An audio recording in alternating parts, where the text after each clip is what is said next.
Bonjour David.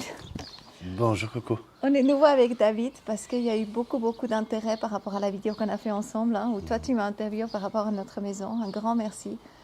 Alors maintenant c'est un petit peu à moi d'expliquer qui est David. David est venu dans ma vie, je pense, il y a 1 année et demie comme ça.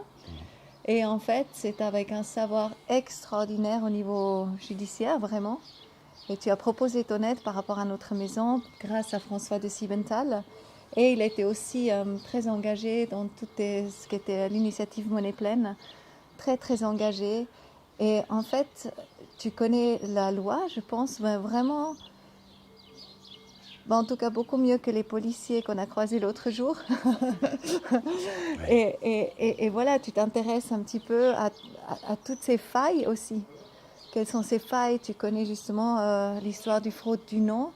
Dont nous allons parler maintenant. Voilà, ça c'est vraiment cette grande thématique, je pense, qui est importante de connaître Ouais. parce que moi je connaissais absolument rien de tout ça et je pense que c'est quelque chose qui va beaucoup intéresser les gens et je trouve intéressant parce que tu as les mots pour le dire. C'est vraiment simple quand tu t'exprimes, je trouve, on arrive à comprendre. Il n'y a pas tout le monde qui comprend ces choses de cette facilité-là, tu vois. Et je pense que c'est chouette si on a un échange sur ça. Simplement, moi j'hostie et je peux te poser un peu des questions parce que c'est sûr, ça prend du temps à vraiment comprendre. Ça prend du temps à comprendre. Ça prend vraiment du temps en fait à réaliser euh, que le sujet que l'on traite, en réalité, nous met dans une situation où on est dans l'obligation de renier sa propre identité, celle avec laquelle on s'est identifié toute notre vie, du moment où on est né et on a pris conscience on a cru avoir pris conscience de qui on est. Et en fin de compte, on découvre avec la fraude du nom que cette identité auquel on s'est identifié tout au long de notre vie, à l'école, au travail, pour les hommes à l'armée, certaines femmes aussi, par rapport aux assurances, par rapport aux impôts, par rapport à toute la vie sociale que l'on vit, du matin au soir quand on se lève, travailler, payer les factures, les impôts, quand on se fait arrêter par la police pour un contrôle ou autre, on se rend compte que, quand on a compris la fraude du nom, qu'en fin de compte, cette identité que l'on a endossée toute notre vie, en réalité, ce n'est pas nous. C'est pas moi. Ouais, C'est un avatar, un homme de paille. c'est ça. Moi, je dis le pion du Monopoly. Voilà. Donc, ça. vas-y. Oui, Une question. non, c'est intéressant. Non. Non, mais moi je me suis rendu compte de ça parce qu'en fait, on écrit toujours, tu vois, toutes les lettres que je reçois aussi du tribunal ou comme ça, hein, c'est toujours écrit mon nom de famille en grand, en gras, Voilà. en grand lettres. Et en fait, En lettres capitales. c'est ça. Et c'est là, en fait, qu'il y a quelque chose de grand à comprendre, que Oui. on ne s'adresse pas à moi autant qu'être humain en chair et en os, Non. mais effectivement, quelque part, à ce papier avec lequel je m'identifie jusqu'à maintenant, qui était déposé par les parents avec le certificat de naissance, c'est juste. Oui. Et puis on s'identifie avec ça toute la vie. Et après, il y a cette histoire derrière que en fait, si on ne dit pas qu'on est en chair et en os et qu'on est vivant, un être humain vivant, après 7 ans, on nous... Ah, c'est tellement On est compliqué à perdu en mer. comprendre, hein. Alors c'est vrai que c'est Mais très on a compliqué. perdu On en va mer. reprendre les bases. On va reprendre les bases. Ce qu'il faut déjà comprendre, c'est qu'au niveau juridique, l'être humain, en tant que tel, n'a jamais eu sa place dans l'arsenal juridique. On prend la Constitution, alors on est en Suisse, donc on va parler principalement suisse, et je vais faire quelques parallèles avec la France, parce que la France a un peu plus d'avance sur nous, ils ont découvert ça il y a plus longtemps que nous. Les Américains et les Canadiens ont plus de 30 ans d'avance. Au Canada, par exemple, il y a Ghislaine Lanctot, qui est un ancien médecin, qui a écrit des livres, notamment La mafia médicale, qui a découvert tout ça et qui a viré son nom et son prénom qui lui a été donné à la naissance et qui était inscrit dans les registres d'état civil. Donc cet avatar qui est la personne juridique, elle a viré tout ça, elle a choisi son nom, elle est redevenue souveraine. Si on prend la Bible, par exemple, tous les personnages de la Bible n'ont qu'un prénom. Personne n'a de nom de famille. Oui, c'est vrai. Si on regarde aujourd'hui les rois, Aussi. les rois, les reines, les princes et tout ça, je veux dire, la reine Elisabeth, elle n'a pas de nom de famille. Alors on va dire de Windsor, mais vrai. elle n'a pas de nom de famille. J'ai jamais pensé à ça. On parle du prince William, il n'a pas de nom de famille. Et on peut trouver sur Internet les actes de naissance des enfants de Katie Williams. Et on voit justement que Kate, qui s'appelait Middleton, de nom de jeune fille, de maiden name, le nom de jeune fille en anglais, lorsqu'elle s'est mariée, elle a perdu son nom de famille. Donc au lieu de prendre le nom de famille de William, puisqu'il n'en a pas, il est souverain, il n'a pas de nom de famille, elle a perdu son nom de famille. Donc elle n'est plus Kate Middleton, elle est Kate, je ne sais plus quoi, duchesse, enfin voilà. Et les enfants de Katie Williams n'ont pas de nom de famille. Wow. Voilà. Wow. Le pape choisit son nom. On a actuellement le pape François, mais le pape François, l'être humain qu'il est depuis sa naissance ne s'appelait pas François, il a choisi son nom pour sa fonction de souverain pontife. Et c'est là justement la grande différence entre les souverains et, j'ai envie de dire, les esclaves. Donc il faut comprendre que tout ce système dans lequel on baigne depuis la naissance est un système d'esclavage, on va rentrer dans les détails après, à savoir que le fait qu'on ait un nom et un prénom, surtout le nom de famille. Le nom de famille, en fait, nous a été donné par l'État. C'est pas le père qui donne le nom de famille, le père, en fait, ne fait que de transmettre. Et il faut savoir que l'esclavage se transmet également par le père. On trouve ça dans le Code Noir que j'ai publié sur mon Facebook il y a quelques heures. Là, je remercie mon ami Alexandre Hilarion de l'avoir publié. Alors il faut comprendre que dans le monde juridique que l'on hérite aujourd'hui, qui provient principalement du juridique romain, il y avait déjà cette notion de ce que l'on appelle le capitis deminutio maxima, minima ou media. Alors, le capitis deminutio, donc capitis la tête, donc on coupe la tête, hein, on diminue la tête. Ouais. Capitis la tête, deminutio diminuer, Ouais. donc on diminuait la tête, donc tout ça. Et ça, on pouvait le faire minima, media ou maxima. Et je fais exprès de descendre justement dans mes termes parce qu'on perdait un peu de citoyenneté, par exemple le droit de vote. Minima, je prends un exemple parmi tant d'autres. Hein. On pouvait perdre le droit, par exemple, de faire partie de droit de cité. C'est-à-dire, par exemple, on perdait le droit, par exemple, de faire de la représentation politique dans l'Assemblée, dans le Parlement, lorsque, par exemple, on allait en prison. Pour avoir tué, pour avoir peu importe. Et le capitis deminutio maxima, c'est lorsque l'on perdait carrément son statut de citoyen pour devenir un esclave. Et l'esclave, à l'époque, portait le nom, alors de famille, on ne peut pas vraiment le dire comme ça, parce qu'à l'époque, on était fils de... Alors, par exemple, mon père s'appelle Alain, enfin s'appelait. Donc, si on garde la notion de nommages ancestraux, je suis David, fils de Alain. Oui. Ça, ce serait mon vrai nom. Et si on reprend la Bible, on retrouve ces notions-là. Les Arabes aujourd'hui, le monde musulman, le monde arabe, hein, tu prends les pays du Maghreb, tu prends l'Arabie Saoudite, tu prends toutes ces zones-là, tu as encore les noms qui sont très, très éloquents. Ben quelque chose, c'est fils de. Tu prends chez les Asiatiques, San, c'est également fils de. Donc notre vraie identité, moi c'est David, fils de Alain et de Simone. D'accord. Léonard. Mais c'est touchant, c'est beau en plus. C'est beau. Ouais, c'est très beau. Léonard de Vinci. Leonardo da Vinci. Ouais. Léonard, alors j'ai été justement dans la petite bourgade où il a grandi, vécu et étudié. Léonard n'avait pas de nom de famille. Leonardo n'avait pas de nom de famille. Et pour le différencier des autres Léonard, on le disait Leonardo da Vinci. Parce qu'il y a une petite ville, enfin un petit village qui s'appelle Da Vinci en Lombardie. Très joli d'ailleurs. Lombardie ? Je ne sais plus, pas loin de Florence. Très très très joli petit village. Et donc on a plein de personnages comme ça dans l'histoire. Donc il était souverain aussi. Alors quelque part, oui.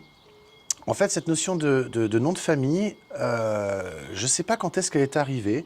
J'ai l'impression que c'est arrivé avec Napoléon, avec le Code civil, dont nous, la Suisse, nous en héritons une grande partie, puisque Napoléon est venu à Genève entre 1800, je sais plus, 3 et 12, 13, un truc comme ça, début du 19e siècle. Donc Napoléon nous a apporté le Code civil, et j'ai l'impression que dans le monde latin, donc la France au départ, puis après les autres pays, cette notion de nom de famille s'est figée un peu comme ça. Et donc, il faut comprendre que le nom de famille que l'on a aujourd'hui, toi par exemple c'est Tachberter, moi c'est Pétavino, et ma mère c'était Vincent, et j'avais les deux noms de famille à la naissance, en tout cas pour la France. Ce nom, en fait, ne vient pas, ça ne désigne pas le nom d'une famille et on ne se transmet pas ce nom de génération en génération. En fait, c'est un nom qui a été arrêté à un moment donné dans l'histoire. C'est pour ça qu'il y a des noms qui sont donnés, qui ont par exemple lieu à des événements qui a eu lieu ou à des lieux physiques. Il y a des gens qui portent le nom de certaines villes ou villages, parce qu'à un moment on a figé ce genre de choses, ou il y a des gens qui ont par exemple des noms de famille qui sont durs à porter, comme par exemple j'avais un ami qui s'appelait Du Cimetière. Tu vois, c'est un peu lourd à porter, Du Cimetière. Donc il a pu faire changer son nom de famille en autre chose. Donc les noms de famille, on ne sait pas vraiment d'où ils viennent. Mais tu pourrais pas mettre un nom, justement, David, de Alain et Simone, tu pourrais pas. Alors, c'est là que ça devient intéressant. C'est qu'en France, il y a une loi qui s'appelle la loi du 6 fructidor de l'an 2. Et cette loi, elle dit que nul ne peut porter de nom autre que celui qui est inscrit sur l'acte de naissance.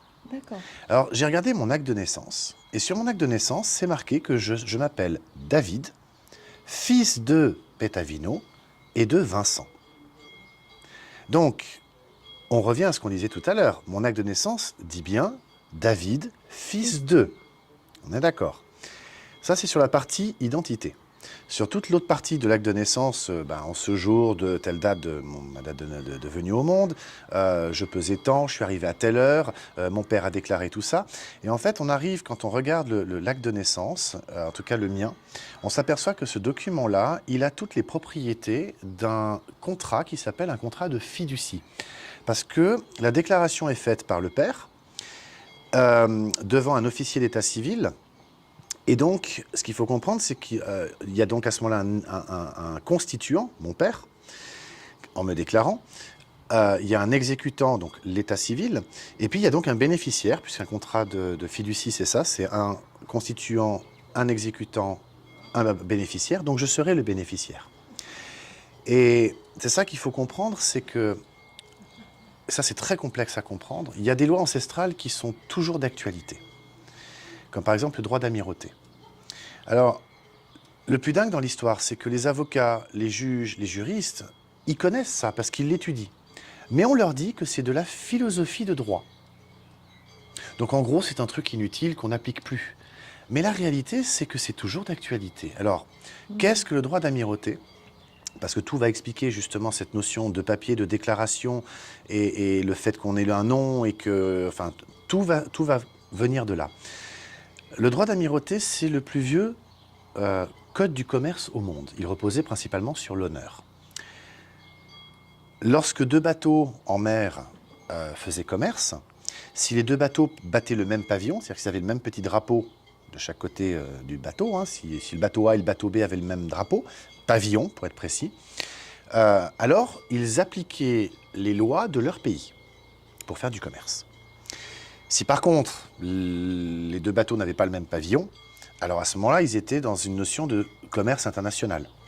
Donc ils devaient se mettre d'accord pour que le commerce puisse se faire sans rentrer en contradiction ni l'un ni l'autre avec leur propre loi nationale.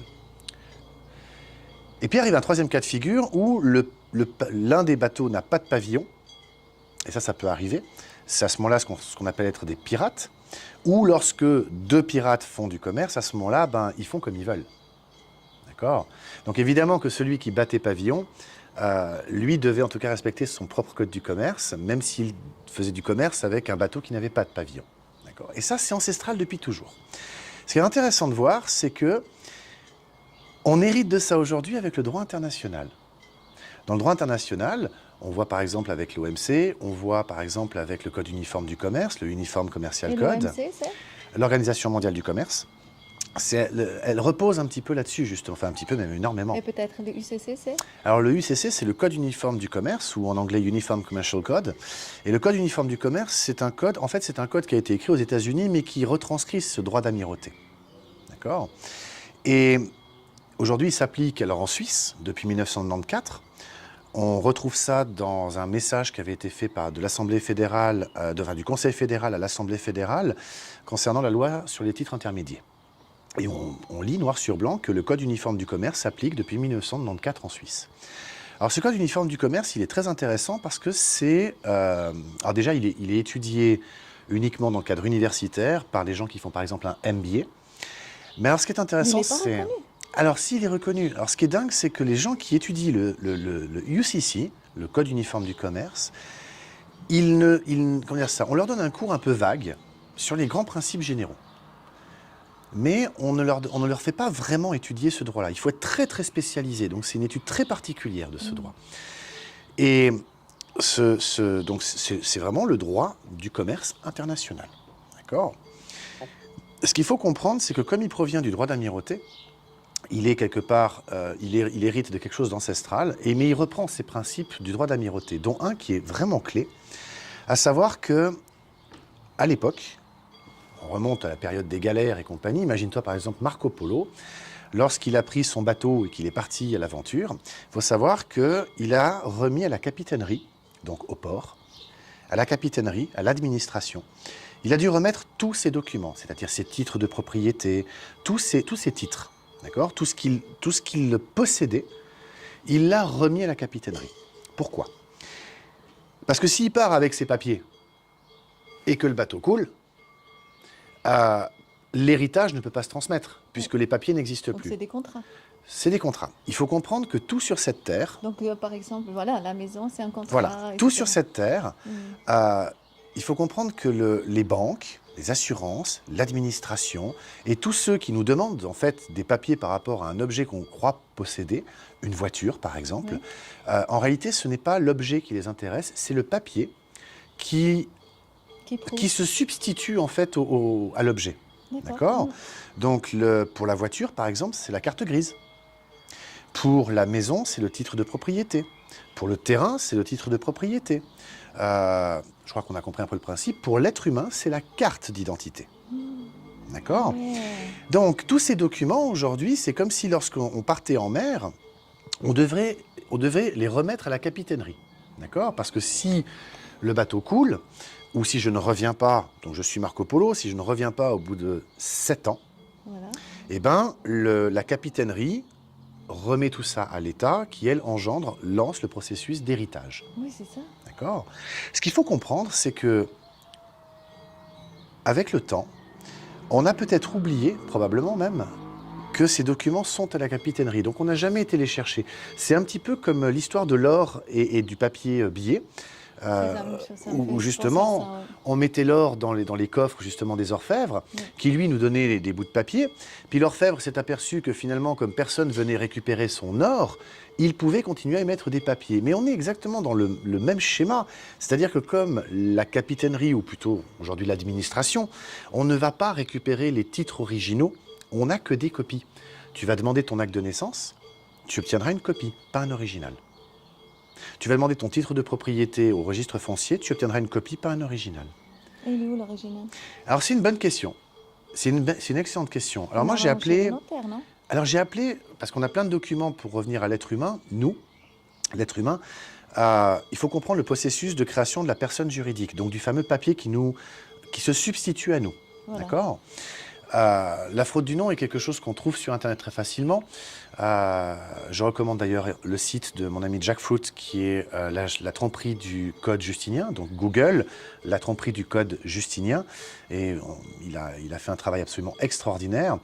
Mais moi, j'y croyais pas. Je veux dire, c'est trop gros pour être vrai. Et j'aime bien travailler avec du concret. Alors j'ai pris le téléphone, j'ai appelé la mairie de mon lieu de naissance, Monaco. J'ai appelé le service civil, j'ai dit écoutez, voilà, j'ai besoin d'un document qui prouve que je suis né vivant. Alors ils m'ont tout de suite dit oui, il vous faut un acte de naissance. Mais l'acte de naissance, je l'avais entre les mains. J'ai dit écoutez, non, pas. Une copie. Alors la copie conforme à l'original, ouais. Donc c'est un papier sur lequel ils ont collé un timbre, ils ont mis leur tampon, c'est marqué copie conforme à l'original. Donc j'ai un document qui se prétend être une copie conforme. C'est qu'une prétention parce que moi je ne peux que croire ce qu'on me dit et je n'ai pas vérifié. Mais avec tout ce que j'avais appris dans la fraude du nom, je voulais vérifier tout ce qui s'était dit. Alors j'ai appelé la mairie de Monaco et j'ai fait un peu le blond pour essayer de... Alors qu'est-ce qu'il en est ressorti Mais non, tu sais que je suis le président de la Société protectrice des blondes. Non, c'est pour cette expression, j'ai fait un peu l'ignorant. Et tout s'est avéré être vrai, à savoir que, donc, information qui provient de la mairie de Monaco, du service civil. Lorsque un enfant vient au monde, par exemple dans l'hôpital, le médecin qui a accouché l'enfant, lui, comme il est assermenté, ou plutôt il est médecin, donc il peut délivrer un document qui s'appelle un certificat de naissance, enfin un certificat d'accouchement. D'accord ? La preuve. La preuve, il témoigne Voilà, qu'il c'est a ça. vu cet enfant naître, C'est naître, ça, venir c'est ça. au monde. Il fait un contrat, il signe. Il ne fait pas un contrat. D'accord, Il fait pas un contrat. Il fait une déposition. d'accord. C'est-à-dire Ok. qu'il fait un acte, si tu veux, de témoignage. Ok, Ok ? Il témoigne qu'il a bien vu un enfant venir au monde. d'accord. Et tu entends, j'ai bien dit venir au monde, j'ai pas dit naître. C'est voulu. Donc un enfant vient au monde. Le document, il part à la mairie.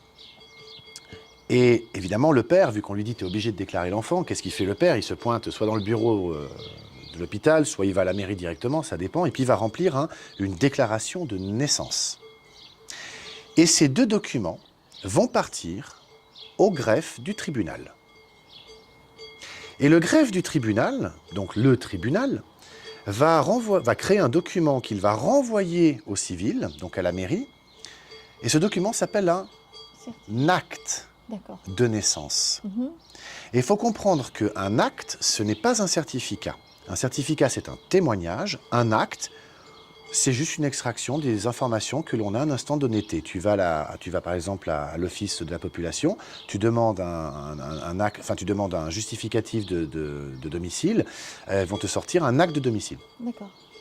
Tu vas demander ton acte de naissance, il va te sortir un acte de naissance. Donc ils vont sortir de leur base de données les informations qu'ils considèrent avoir à ce jour. Ces informations sont peut-être fausses, mais en tout cas, c'est les informations qu'ils ont. D'accord. Et la totalité du système repose sur le fait que, comme ce document provient d'une prétendue autorité, il a une valeur. Mhm. Les informations seraient justes. Mhm. Mais en fait, un acte, ce n'est pas un certificat, ce n'est pas un témoignage. C'est juste des informations qui sont écrites, point barre. On ne sait pas si elles sont vraies. Donc on voit qu'on a là un petit souci, c'est qu'on a d'un côté un médecin qui a fait un certificat, donc un témoignage, et de l'autre, nous avons un tribunal qui crée un autre document qui s'appelle un acte de naissance. Et c'est là que ça devient dingue, parce qu'on va passer notre vie, sur la base de cet acte de naissance, on va créer une carte d'identité, éventuellement un passeport. Quand on va vouloir contracter, c'est-à-dire louer par exemple un appartement, on va donner notre carte d'identité. Quand on va vouloir aller chercher un emploi et donc contracter avec un employeur, on va lui donner notre carte d'identité. Lorsque on veut souscrire un abonnement téléphonique, nous allons donner notre carte d'identité. Lorsque nous souscrivons à une assurance maladie ou accident, on le fait toujours avec cette identité-là. D'ailleurs, ils nous demandent aussi une copie de la carte d'identité. Mhm. Et donc, tout ce que l'on fait au quotidien, on le fait toujours avec cette carte d'identité. Oui. Alors, ça peut sembler normal parce qu'elle justifie de notre identité. Oui. Mais il faut comprendre qu'en réalité, cette carte d'identité, c'est la représentation matérielle. Elle matérialise cette fiction C'est juridique. mon existence. Alors non, pas de ton existence, de l'existence de la personne juridique qui a été créée par le tribunal et qui se substitue à toi dans ce monde qui finalement n'est qu'un monde de commerce. Tout n'est que commerce. Absolument tout. Alors le truc qui est absolument dingue, et c'est là que ça devient totalement dissonant, c'est qu'il faut réaliser qu'en réalité, on joue tous un grand jeu de Monopoly. Alors, imagine-toi qu'on pose sur la table un jeu de Monopoly, tu vois, toi et moi, on met un jeu de Monopoly, on y place les pions, on met les cartes, les dés, et puis, jette les dés. 5, qu'est-ce que je vais faire? Qu'est-ce que je vais dire surtout? Je vais dire, j'avance de 5. Alors, je prends le pion et j'avance de 5. Mais c'est pas moi qui avance, C'est les dés. c'est le pion. Le pied. Ouais. Et là, je tombe sur une case. Enfin, le pion tombe sur une case. Et qu'est-ce que je vais dire, moi, en tant que joueur, par habitude? Ah, j'achète. Mais c'est pas moi qui achète. C'est le pion. Et puis, tu prends les dés, tu lances, tu fais pareil. Et puis, moi, je vais prendre les dés, et puis je lance, et puis je vais me tirer une carte chance qui me dit « va en prison ». Mais moi, l'être humain assis autour de la table, je ne vais pas en prison. Je prends le pion et je vais le mettre en prison. Oui, oui. Le pion, c'est la personne juridique. Moi, l'être humain autour de la table en train de jouer, je ne suis pas le pion. C'est un peu comme Avatar. C'est un avatar. Eh bien, le pion, dans mon explication, c'est la carte d'identité. On passe notre vie à nous identifier, à nous confondre, le mot c'est ça, à nous confondre avec cette carte d'identité. Mais cette carte d'identité, en fait, c'est une personne juridique. Et là où ça devient très intéressant, c'est de voir que puisque le droit international, il est au-dessus du droit interne. C'est-à-dire que le droit international, il est toujours supérieur au droit qui est à l'intérieur d'un pays. D'accord ? De la Constitution suisse. Donc nous, dans le cas de la Constitution, enfin de la Et Confédération tous les autres, helvétique, on a donc le droit international qui est en haut. En dessous, il y a la Constitution. En dessous, il y a le droit fédéral. En dessous, il y a les ordonnances, les jurisprudences, tout ce qui va avec, fédéral. En dessous, il y a les cantonales. Et on recommence à chaque fois on va dire la pyramide des normes. Et puis après, on arrive même au niveau cantonal, où de nouveau, on a cette pyramide des normes qui est un peu la même. Bref. Mais on va rester simple, on va rester au niveau fédéral. La Confédération suisse a conclu un accord en 1999 de mémoire, qui est rentré en vigueur en 2002, qui s'appelle « Accord entre la Confédération helvétique et la communauté européenne concernant le trafic de marchandises par voie ferroviaire et par route ». Et on trouve dans cet accord, qui est du droit international, donc qui est au-dessus de tout, à l'article 3, définition, entreprise, personne physique. Donc une personne physique, au regard du droit international, est une entreprise. Une entreprise, c'est une fiction. Moi, j'ai travaillé pour différentes entreprises, mais l'entreprise n'est pas tangible, elle n'est pas palpable, c'est une fiction, c'est une croyance. Oui, il y a des gens qui sont allés créer des bouts de papier, qui ont été déposés au registre du commerce, et puis ils ont mis des sous sur un compte, mais l'entreprise n'existe pas. Matériellement, elle n'est pas tangible. On pourrait la représenter par les bureaux dans lesquels on va travailler, la carte de visite que l'on a, mais en fait, elle n'existe pas. Toi, tu existes, toi. Oui, là, t'es ça tangible. constitue toujours T'es un être humain. d'être humain, en fait. Toi, tu existes, Ouais. tu es. Être ou ne pas être, telle est la question, quelque part. Une entreprise n'existe pas. C'est une fiction, c'est une croyance, c'est une représentation. D'accord ? Donc la personne juridique, c'est une entreprise, au regard du droit international. Ça a des implications qui sont quand même assez majeures. Parce que si une personne physique est une entreprise au regard du droit international, on peut se poser la question, alors à ce moment-là, pourquoi est-ce qu'on remplit une déclaration d'impôt des personnes physiques?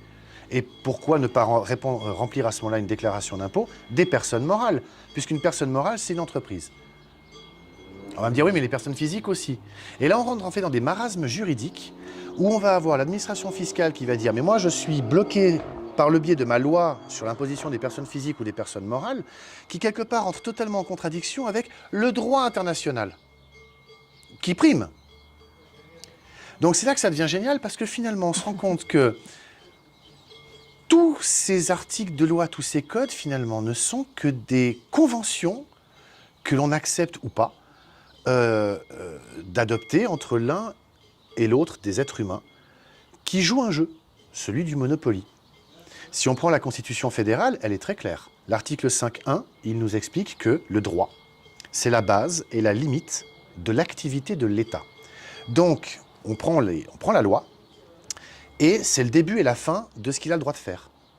Tout ce qui est en dehors, j'ai envie de dire, il n'a pas le droit. Mais nous, on est justement en dehors, en tant qu'être Alors humain, justement, c'est là que ça cher devient intéressant. C'est qu'on a l'article 5.3. L'article 5, alinéa 3, nous dit que, alors les organes de l'État, mais les particuliers, doivent agir de manière conforme aux règles de la bonne foi. De la bonne foi. De la bonne foi. Donc ça, c'est de la droit négatif, justement. Alors là, on rentre effectivement dans la notion de qu'est-ce que la bonne foi. Alors la bonne foi, juridiquement, elle n'est pas définie, si ce n'est ne pas nuire à autrui. Donc la bonne foi, finalement, on retombe sur les 10 commandements. Donc on tombe sur le droit, sur ce qu'on appelle le droit négatif. Divin. On est dans le droit divin, on est dans tous ces articles, on est dans ce qu'on appelle les lois universelles, quelque part. Je vous donne un exemple pour expliquer bien la chose. Si je prends un objet, je peux écrire dans tous les articles de loi que je veux, Oui, dans c'est tous ça. les codes, J'avais montré dans je la peux dernière vidéo, je ouais. peux écrire que je veux que lorsque je lâche l'objet, il monte.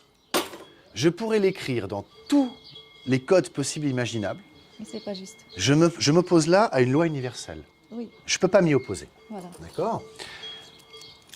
Le juridique, en fait, c'est un peu ce qu'il tente de faire, c'est-à-dire il tente de soustraire l'homme de la réalité tangible dans laquelle on est, pour le projeter dans un monde qui est totalement imaginaire, qui est le monde du commerce. On a tous signé des contrats. En haut d'un contrat, il y a une chose qui est écrite, qui est toujours la même, c'est la date. Et aujourd'hui, on est le, je sais plus quoi, 12, 12, 13, je sais plus. Je sais plus quelle date on est. Ah oui, bah on est le 14 juin. Ah, le 14 Puisque demain c'est le 15, ouverture des frontières. Ah oui. On est le 14 juin 2020, tu es d'accord? C'est ça, oui. Eh ben, c'est une convention que nous venons de passer parce que regarde, le calendrier islamique ou musulman, il n'est pas en 2020. Je crois qu'ils sont en 1700 et des bananes. D'accord? Tu prends les juifs, le calendrier lié à la Torah, ils sont en, je sais plus, 5004, 5006. Donc, le calendrier lié à la Torah, le calendrier lié au Coran, n'est pas le même que le calendrier lié à la Bible. Or, tous les contrats, on les passe sur la notion qui voudrait qu'il y a 2020 ans, à peu près, il y a Jésus, je ne sais pas si c'est sur la base de sa mort ou de sa naissance, mais on part de ce moment-là. Il y a 2020 ans, c'est le point de départ, c'est Jésus, et tous les contrats que l'on fait aujourd'hui sont liés à ça. C'est la date liée, quelque part, à Jésus. Mais c'est une convention. Parce que si je veux, moi je suis en l'an 4, ou en l'an 10, après un événement qui m'est cher. Et qui serais-tu pour me dire, mais non, c'est pas vrai?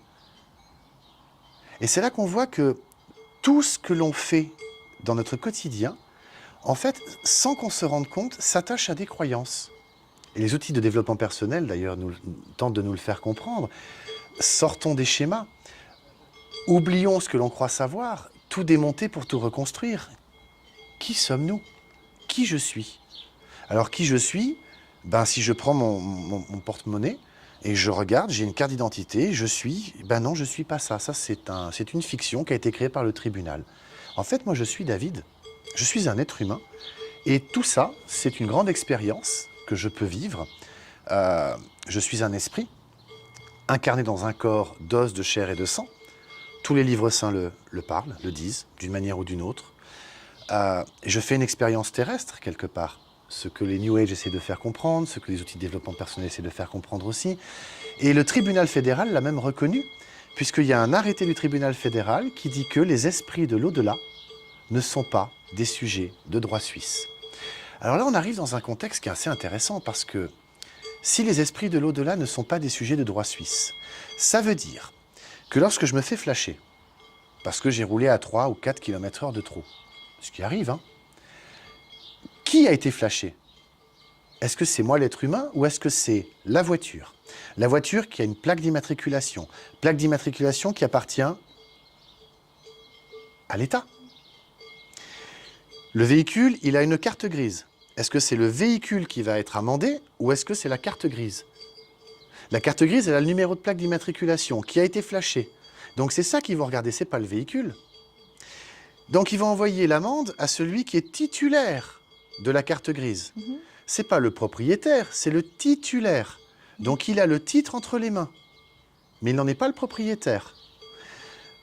Donc je vais recevoir une amende parce que il y a eu un flash. Donc le titulaire, quelque part, c'est l'État. C'est là qu'on arrive, parce que c'est l'État qui a délivré la carte de... On a les petits moucherons qui...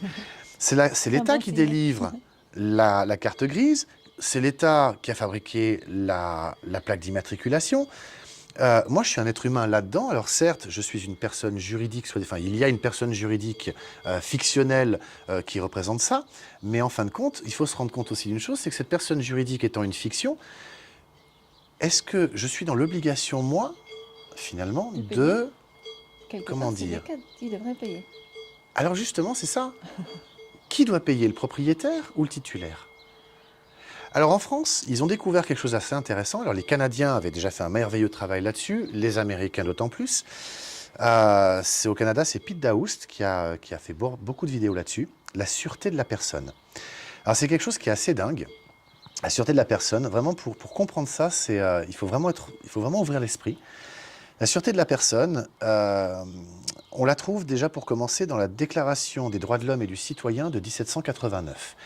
Donc la Déclaration des droits de l'homme et du citoyen de 1789, c'est un texte qui a été écrit par le peuple français et donc il ne s'applique qu'en France. Et on trouve de mémoire à l'article 2 le droit à la sûreté. Alors je vais expliquer ce qu'est la sûreté après. Mais il se trouve que ce texte, Déclaration des droits de l'homme et du citoyen de 1789, a inspiré grandement la Déclaration universelle des droits de l'homme donc celle de l'ONU, qui a été écrite en 1948, dont la Suisse est signataire. Donc la Déclaration universelle s'applique en Suisse. Et elle a inspiré, cette Déclaration universelle des droits de l'homme de 1948, elle a inspiré la Convention européenne des droits de l'homme, dont la Suisse est aussi signataire. Et la Convention européenne des droits de l'homme, c'est celle de 1950. Donc on a 3 déclarations de l'homme, quelque part. Ce qui est rigolo, c'est que quand on lit ces 3 déclarations, l'homme, il apparaît nulle part, quasiment. Si on prend la Déclaration universelle des droits de l'homme, on peut y lire que tous les hommes naissent libres et égaux en droit et en dignité. Mais après, c'est fini. On va parler de nul ne doit subir de... Personne ne doit... Et il faut comprendre que dans le juridique, ils utilisent les mêmes mots que le vocabulaire qu'on trouve dans le Larousse ou dans le Robert, donc le dictionnaire de la langue. Pour nous, la France, pour la langue française, pour le Larousse et le Robert. Mais ils prennent les mots et ils mettent leur propre définition. C'est pour ça que les mots qu'eux utilisent ne correspondent pas à ceux que nous avons dans nos dictionnaires. Une personne, toi et moi, quand on dit une personne, on pense à quelqu'un. Et bien pas en juridique. En juridique, c'est la fiction. C'est pas quelqu'un, c'est la fiction. Donc, quand on lit les déclarations des droits de l'homme, quand on lit tous ces textes et qu'on voit que personne, c'est... Alors, pas dans leur jeu à eux. Dans leur jeu à eux, personne, c'est cette fiction juridique. D'accord ? Oui, mais dans notre jeu à nous, quelque part, si tu parles d'une personne, oui. Quelque part, c'est directement le juridique, et personne, c'est personne. Alors, c'est là, quelque part, c'est là que les mots, on voit qu'ils sont galvaudés. J'essaie de plus en plus d'enlever le mot « personne » de mon vocabulaire pour 2 raisons. Parce qu'on peut dire que personne n'est venu. Donc, si personne n'est venu, nobody came, hein, on va dire, voilà. C'est intéressant de faire un peu de... C'est vrai, nobody, c'est pas de corps. Nobody, c'est marrant de faire la langue des oiseaux, justement. Nobody, exactement. Nobody, pas de corps. Donc, ni personne. Mand, même en allemand, c'est ni, jamais, Mand. Le man, c'est déjà aussi l'homme, tu vois. Et ben voilà. Jamais d'homme. Oui, c'est intéressant. Et ben voilà. Et le langage juridique, il est beaucoup inspiré en plus du monde anglo-saxon parce que quand, en langue française, on entend le juge nous dire « Est-ce que vous comprenez ?» Alors comprendre, toi et moi, on se comprend. On échange des mots, tu as compris ce que j'ai dit, tu comprends ce que, je comprends ce que tu dis. Je ne comprends pas tout ce que tu dis. Ou pas. Voilà. Je ne sais pas comment c'est avec vous. Mais l'objectif, c'est évidemment de s'accorder sur une idée commune. C'est ça, quelque part, la communication, c'est de se comprendre. Ouais. Mais pas en juridique. En juridique, comprendre veut dire se soumettre. Ça vient de l'anglais « Do you understand » Understand. Ah oui, Do you stand under? Under, ouais, c'est clair. Donc, est-ce que tu te soumets? Et il est là la chose, finalement, parce que vu que, en fait, il faut comprendre qu'un tribunal n'est rien d'autre qu'un lieu dans lequel on fait du commerce. D'accord? De quelle forme? Eh bien, on fait du commerce parce qu'on va, toi et moi, au tribunal, parce que nous n'arrivons pas à nous mettre d'accord autour de la table. Oui, mais il y a toujours un contrat entre nous. Oui. C'est ça la base. C'est ça la base. Ouais. Et on n'arrive pas finalement à résoudre, à se mettre d'accord sur ce qu'on a conclu au départ. On a un conflit. Donc si on est dans un conflit, on est déshonoré. C'est pour ça que dans le tribunal, le président du tribunal ou le juge, on s'adresse à lui généralement en lui disant « Votre honneur ». Parce que lui, il est là en tant que... Il n'a rien demandé. Dans l'affaire, quelque part, on peut dire oui. Il est là, quelque part, il n'a rien demandé, si ce n'est qu'il fait son travail. Hein. Lui, il n'a rien demandé. Il voit 2 camps qui viennent s'affronter devant lui parce que ça n'arrive pas à se mettre d'accord. Donc lui, il est dans l'honneur, lui.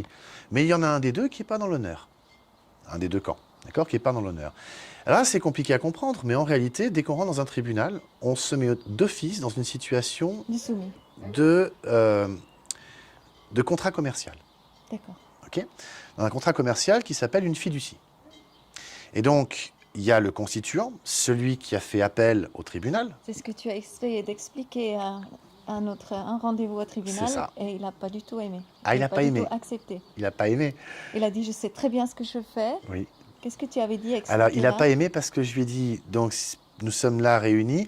Il y a donc eu la partie demanderesse qui a convoqué le tribunal. Elle est donc la constituante. Vous, monsieur le juge, vous êtes donc là pour exécuter, donc vous êtes l'exécutant, ce qui veut dire que dans un cadre de contrat de fiducie, nous en sommes les bénéficiaires. Évidemment qu'il n'a pas aimé. Et il ne peut pas aimer, parce qu'en faisant ça, on remet le jeu à l'endroit. Nous, dans ton affaire depuis le début, on dit que la banque, n'ayant pas présenté le titre original, donc pas de titre original, pas d'obligation, ils l'ont peut-être perdu, ils l'ont peut-être brûlé, ils l'ont peut-être vendu. S'ils ne te montrent pas le titre original, tu n'as aucune obligation de t'exécuter. C'est là qu'on revient justement avec la fraude du nom, c'est que tout n'est basé que sur des copies.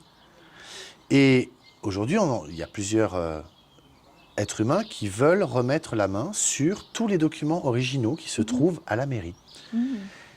Et on n'y arrive pas. La mairie refuse de nous rendre ces titres. Donc si je reviens au droit d'amirauté, au bout de 7 ans, on est perdu en mer. Mais si on revient avant les 7 ans, mais même après, hein, on retourne à la capitainerie et on dit, bah, regardez, je suis vivant. Donc ils doivent nous rendre les documents. C'est ce qu'on doit faire avec un enfant avant ses 7 ans. Alors c'est ce qu'on doit faire. Avant ces 7 ans, ce serait bien. Alors en Suisse, nous avons, et en France aussi, il y a ce même document. J'ai découvert ça de manière un peu hasardeuse. Je me suis rendu compte que tous les êtres vivants, je ne veux pas dire le mot personne, tous les gens qui arrivent à la retraite, notre AVS, notre système de retraite, leur envoie chaque année un document à remplir, et ce document s'appelle un certificat de vie. D'être vivant ou de certificat de vie, c'est l'AVS.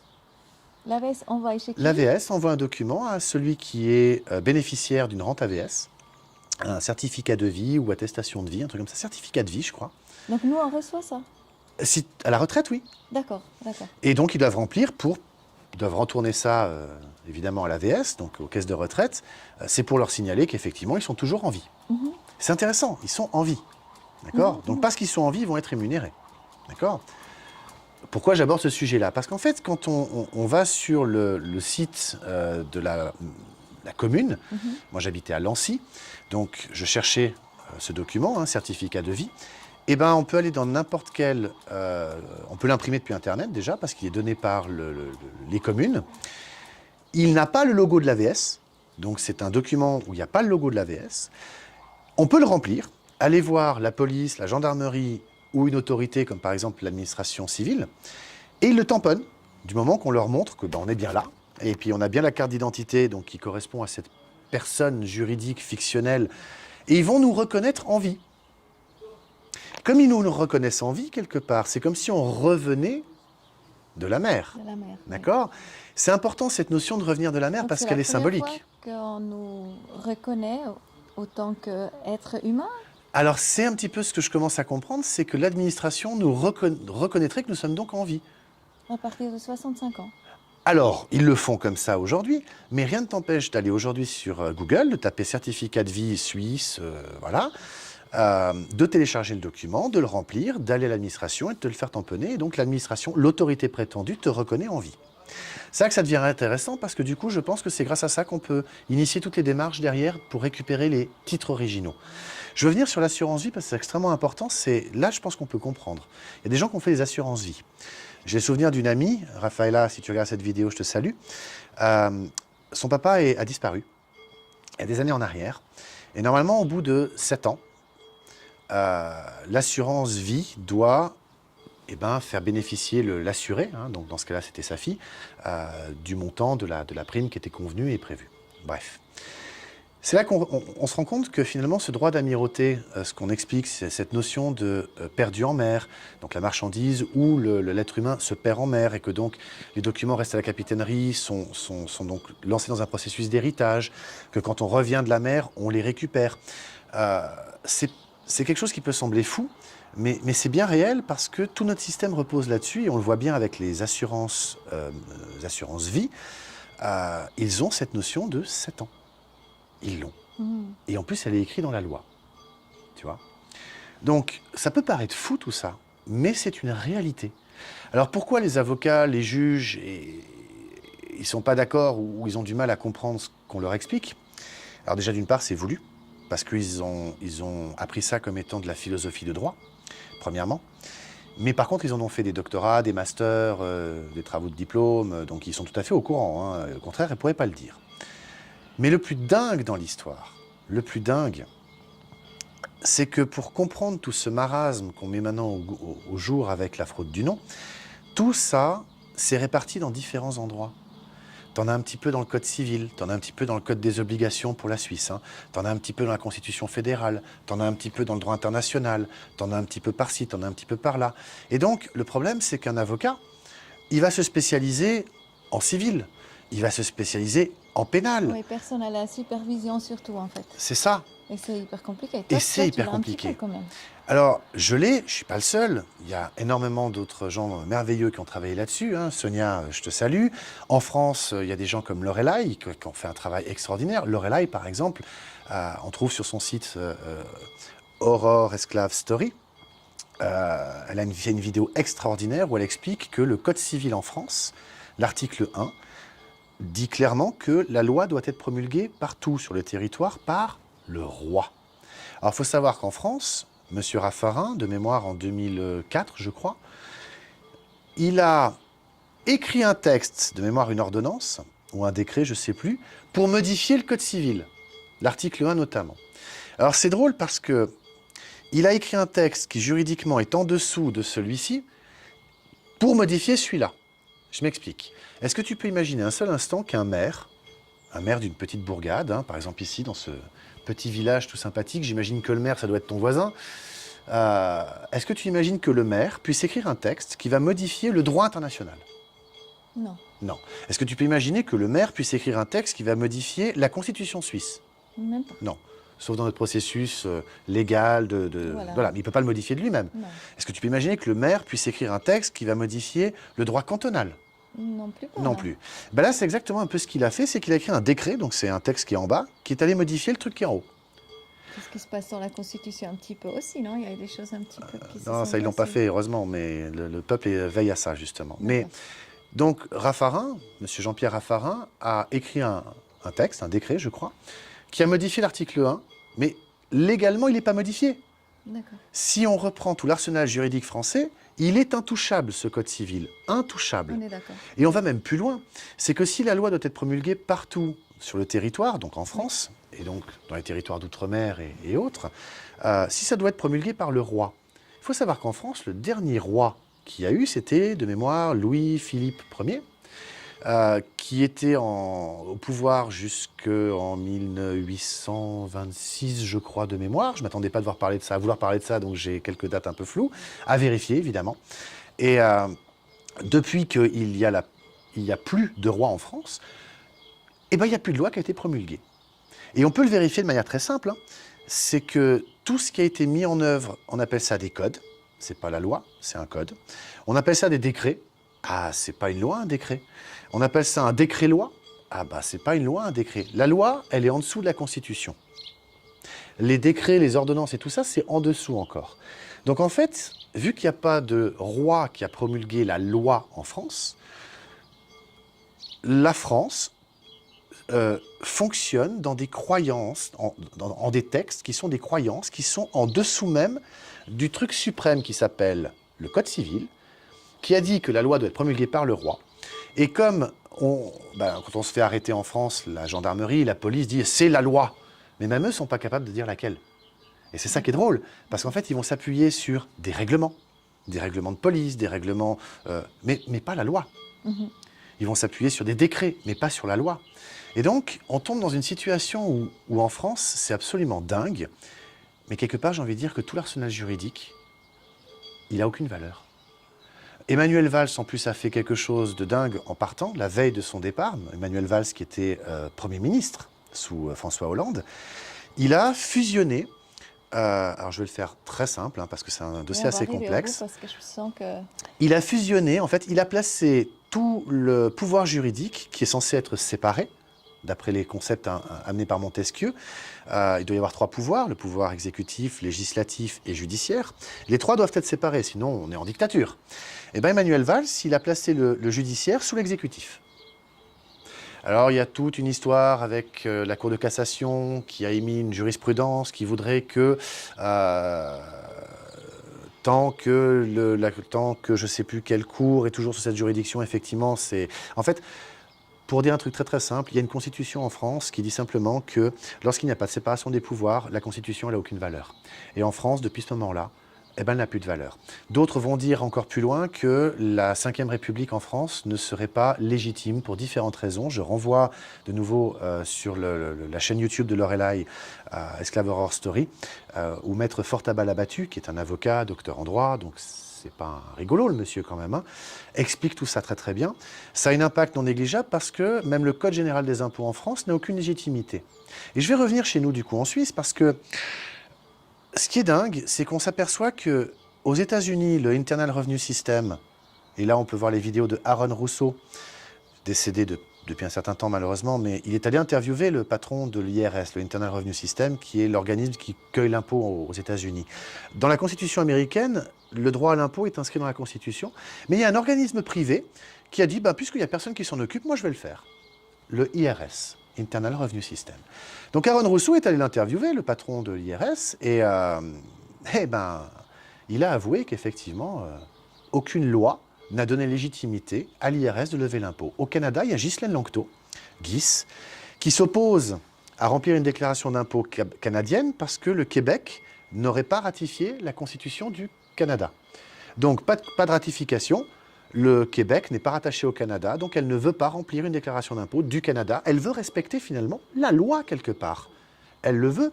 En France, il y a des Bretons qui ont compris et qui se rappellent que Napoléon leur a donné la souveraineté, donc l'indépendance. Donc ils n'ont pas à se soumettre à l'impôt français. Il y a des Corses qui l'ont compris. Il y a toute une équipe aujourd'hui qui s'est rendu compte que la Savoie a été envahie par la France et rattachée à la France de manière illégitime.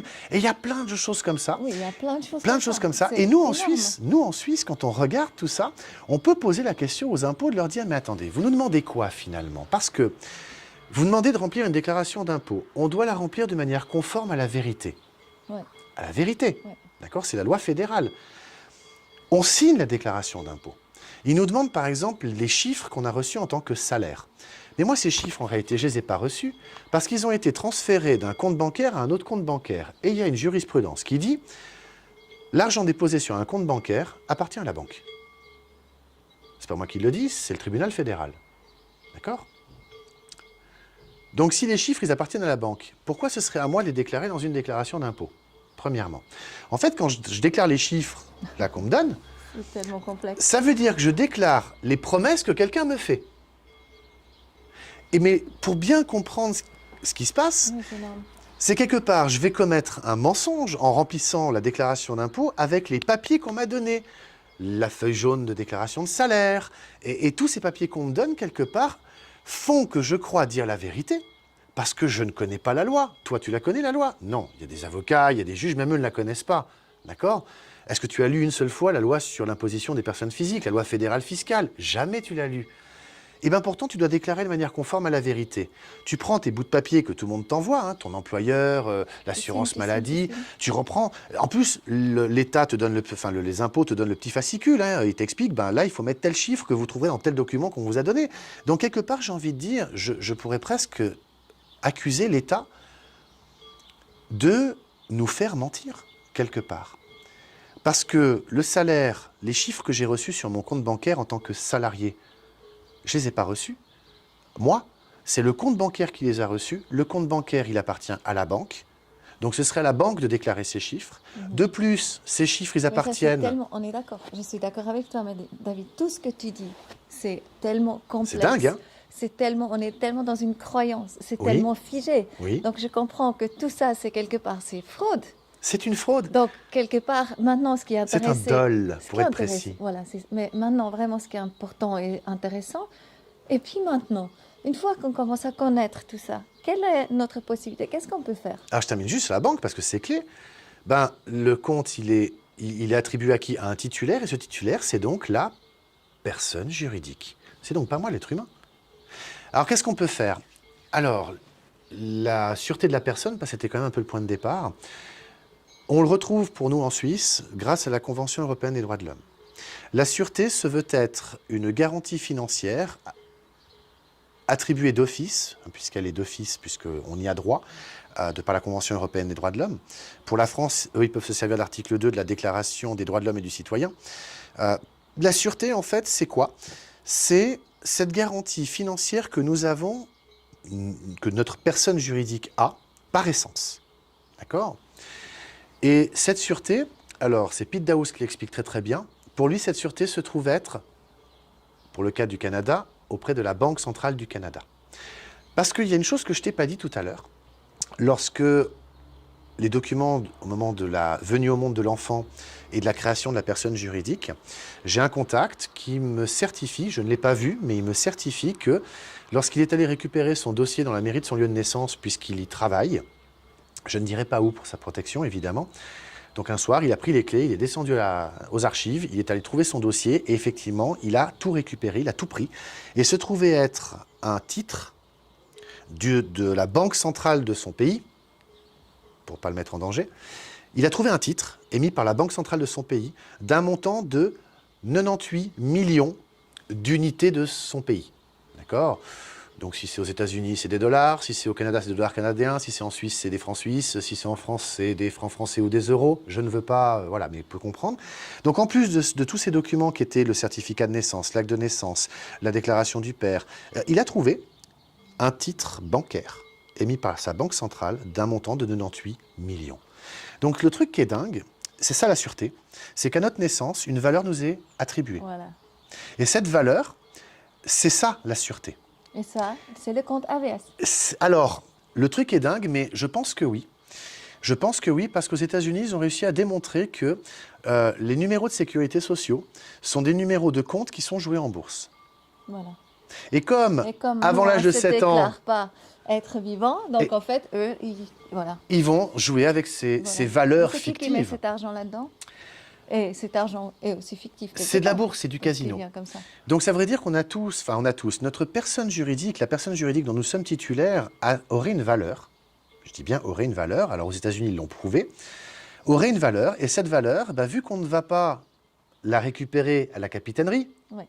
dans l'analogie qui en est Voilà. faite, on ne va pas se Ils présenter peuvent en vivant, disposer. ils en disposent, Voilà, puisqu'au bout de c'est ça. 7 ans, c'est entre guillemets perdu Et là, en mer, c'est une allégorie. On est les esclaves.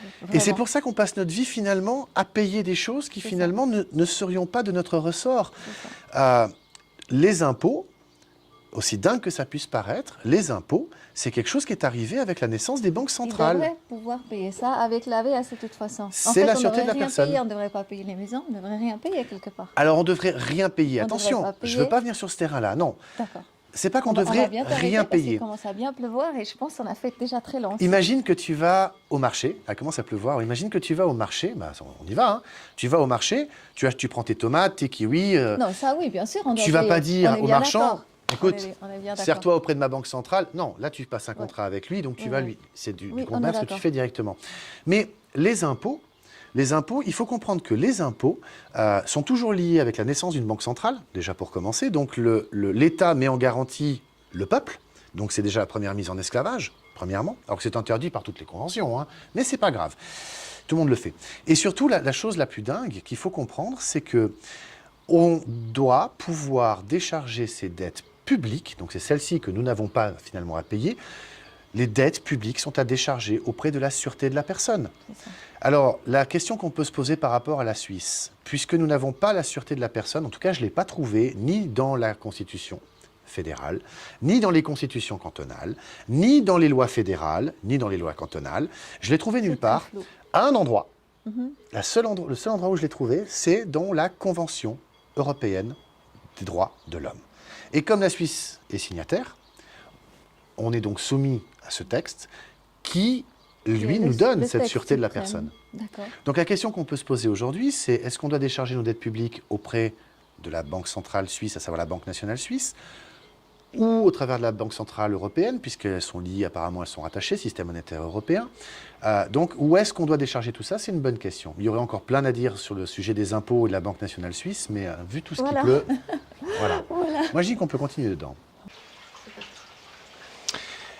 On a dû bouger parce qu'il pleuvait.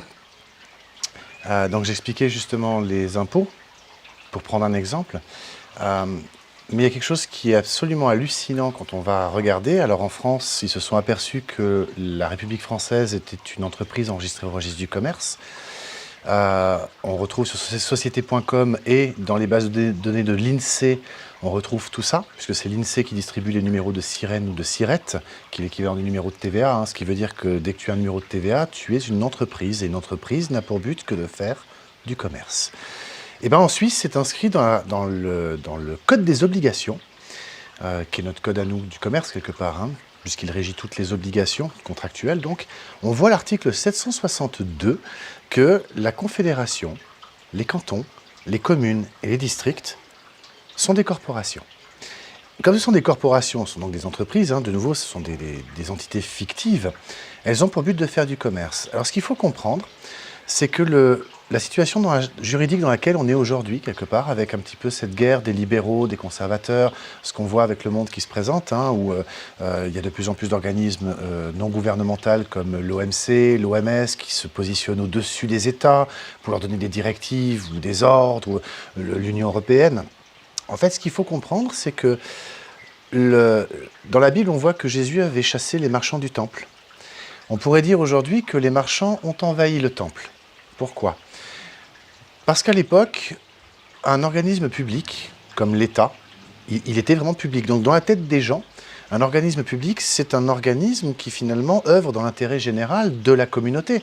Une mairie, par exemple, elle est là justement pour administrer les biens liés à son cadre, qui appartiennent justement aux propriétaires. Voilà, donc c'est pour gérer un petit peu toute cette partie communautaire. Sauf qu'aujourd'hui, on se rend compte qu'une mairie en France ou une commune en Suisse, c'est une entreprise privée. On se rend compte qu'en Suisse, la Confédération, les cantons et les districts, donc les communes aussi, sont des entreprises.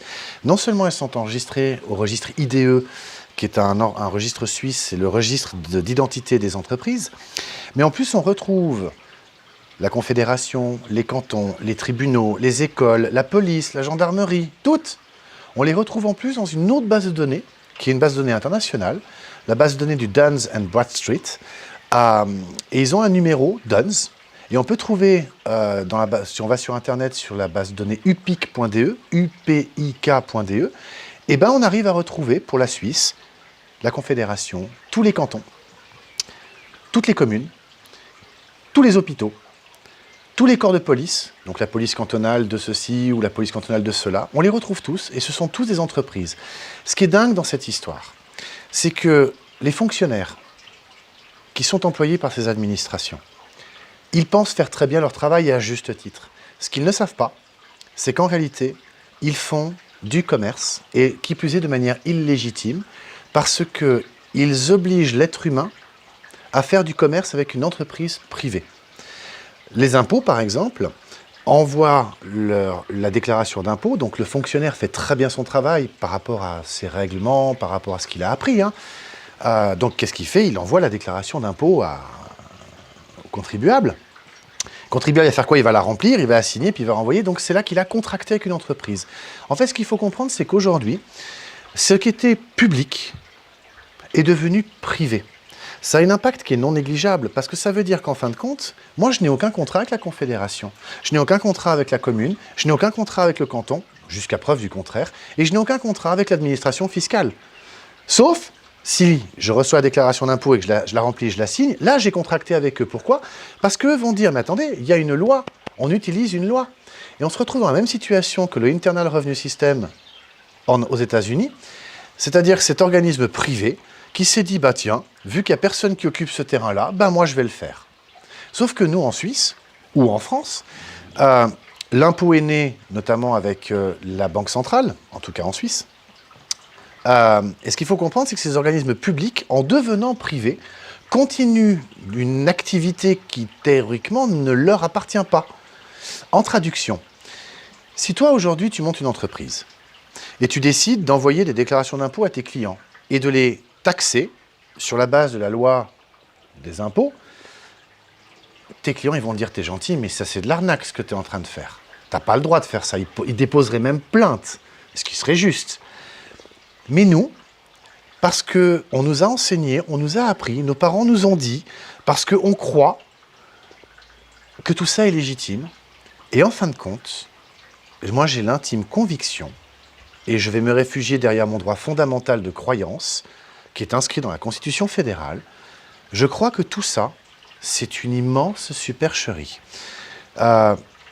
Si la Confédération est une entreprise, elle fait du commerce, j'aimerais qu'elle me montre le contrat que j'ai signé avec elle.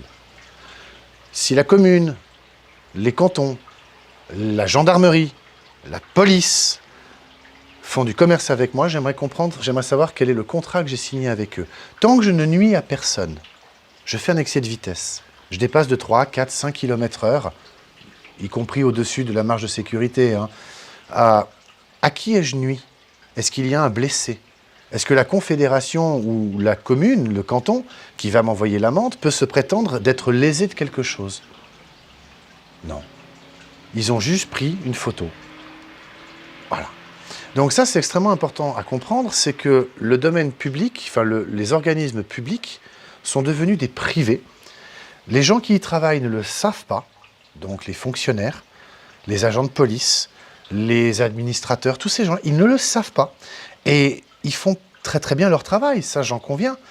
Mais pour moi, ce travail qu'ils font est totalement illégitime. Et ça, c'est très grave. Et c'est quelque part, maintenant, ce qu'il faut comprendre, c'est qu'on est dans une situation où financièrement, les banques, elles sont totalement en faillite. Le système bancaire, il est mort. Tout ce monde est en train de s'écrouler. Et le fait de comprendre la fraude du nom permet justement l'éveil. C'est une des parties.